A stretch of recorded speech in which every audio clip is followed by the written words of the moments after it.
After monster deal with MLB, return on investment may not be what Fox would have hoped.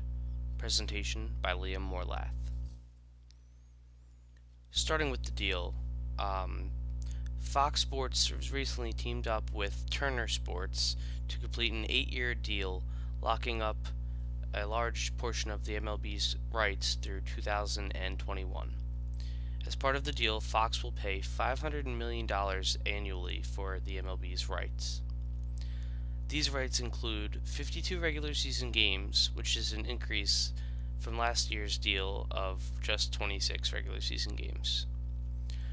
Also, the World Series will remain on Fox, in addition to the All-Star Game. The World Series here is the biggest chip in Fox's hand. Fox and Turner will also alternate years showing the American and National League playoffs. All of this information is provided from an article on SPM.com. Now we look at the pros of this return on investment for Fox. First of all, the MLB on Fox name is synonymous with the sport.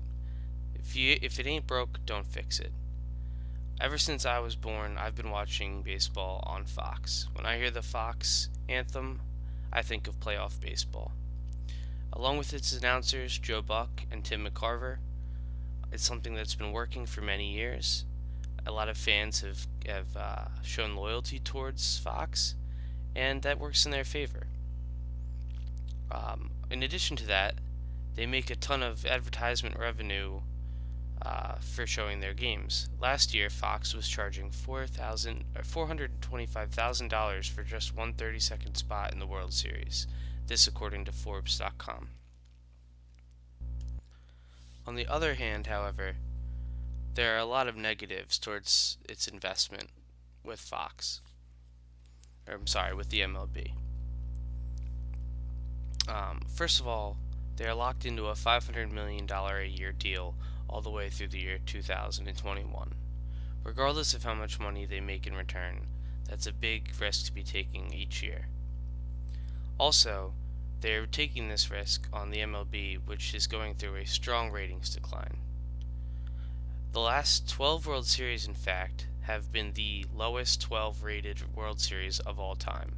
This according to Forbes. Also, last year, after making the deal with the MLB, Fox kind of got screwed when 4 of the potential 7 World Series games that coincided with the NFL football. Football is easily taken over baseball as the #1 popular sport in America. Thus, ratings really seemed to drop when both sports provided the viewer with a decision. And lastly, last season, the MLB regular season game was on Fox were being matched by NBC's NHL broadcasts on Saturday afternoons. This seems to be shocking considering hockey has really lost most of its popularity in America over the last decade or so.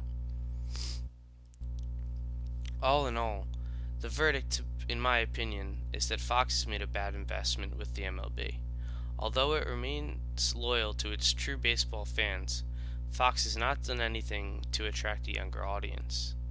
They still have their old announcers, they still stick with their same format, and do very little to change and try to reverse the true fall and depletion of baseball when it comes to being seen on television. Additionally, $500 million a year is very hard to make back, even with the ownership of the World Series. Like I said before, the World Series is being viewed by less and less people every year. So even though having the World Series may seem to be pretty vital, it may not be quite as valuable as one may think. And lastly, when fans do think of baseball on TV, they do think of Fox. However, the return on investment is definitely not worth the money and does little to attract fans in a world now ruled by football. Thank you very much. This has been Liam Morlath.